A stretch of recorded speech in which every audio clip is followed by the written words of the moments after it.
The drawing I made in 1996 for the daughter of a high school classmate in Oregon.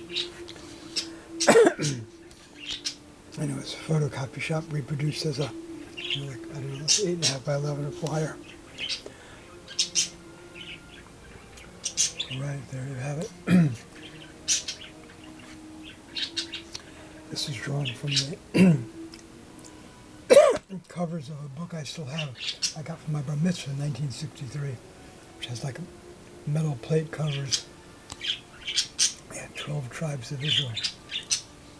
All right, there you have it. May joy, love of God, Torah, family, respect, knowledge, community fly throughout the world.